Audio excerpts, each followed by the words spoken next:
New York Governor Andrew Cuomo now facing backlash from Democrats and Republicans alike for his alleged cover-up of the nursing home deaths under his administration. Now, many are calling for impeachment proceedings to take place, as well as a criminal investigation into the administration's actions.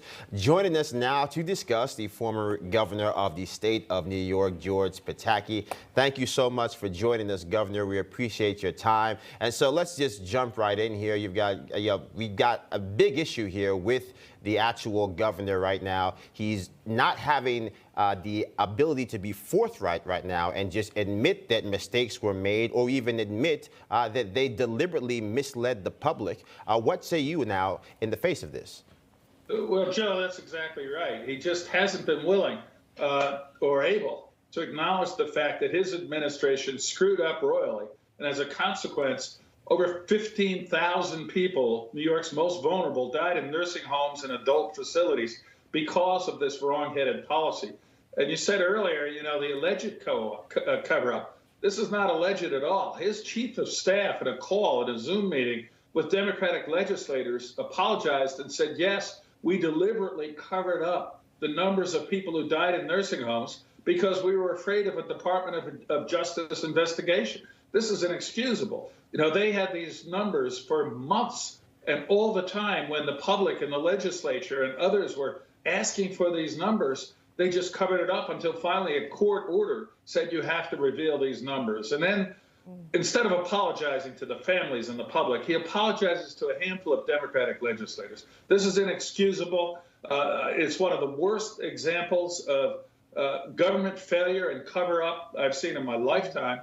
And I, for one, am just shocked by it. Yeah, I mean, they hid those numbers, kept them secret for at least 5 months, and the numbers amounted to a difference of 40% in terms of deaths in nursing homes, 15,000 versus 9,000. In terms of the investigation, there are bipartisan calls for an investigation moving forward. Who should handle that investigation? On what level should it be handled, and what should happen?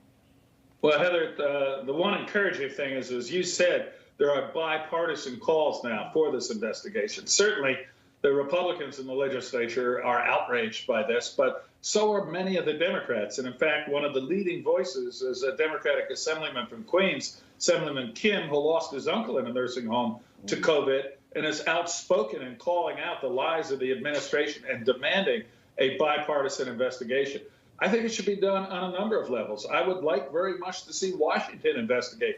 They started back in last year when they were stonewalled by the cover-up on the numbers. Let's see that continue. I also think the state legislature should investigate. And there's also the question, and I think it's a very real question, when you intentionally hide information from the Department of Justice, is that obstruction of justice? And I would hope that some serious people would take a look at this. This is something that can't just be swept aside as a mistake. It wasn't a mistake.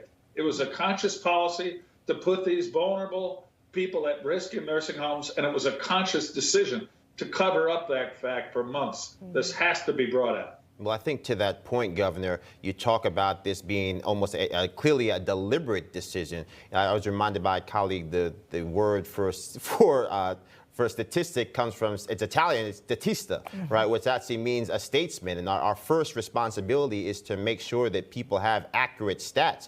So I think, to your point, how do we make sure that not just here in New York, but in places like Pennsylvania, in places like New Jersey, where we know for a fact that these discrepancies in the data also exist, that we're having a great deal of scrutiny now that all things Orange Man bad is no longer the only excuse that people have?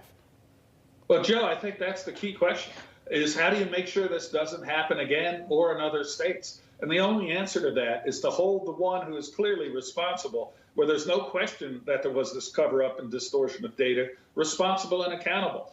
And hopefully the New York legislature, New York investigators will look at this with full subpoena power, look at emails and phone records and everything else, and reveal to the public exactly what happened. And then if you're in Pennsylvania or New Jersey and you have the authority to control these numbers, you're going to think twice before covering it up, because it will be brought out. So this cannot be allowed to stand.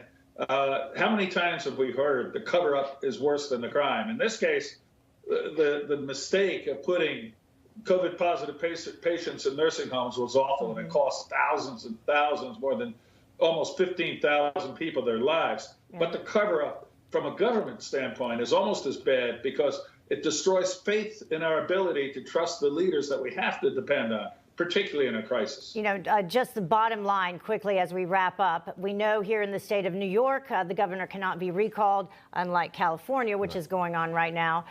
Should Governor Cuomo resign, and could he be impeached?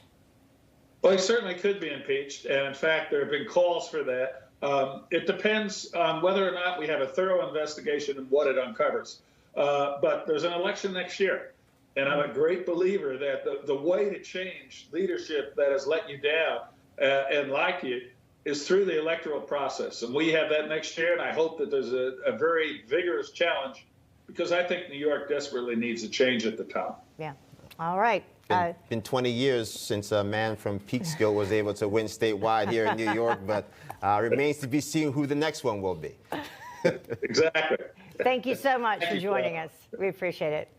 Hi, Emma Reckenberg here. If you like this video, there's a whole lot more to see on Newsmax TV. You can watch for free right here on our YouTube live stream and be the first one here each time our experts break down real news. Just hit that subscribe button, ring the bell icon, and stay with us on America's fastest growing cable news channel, Newsmax TV.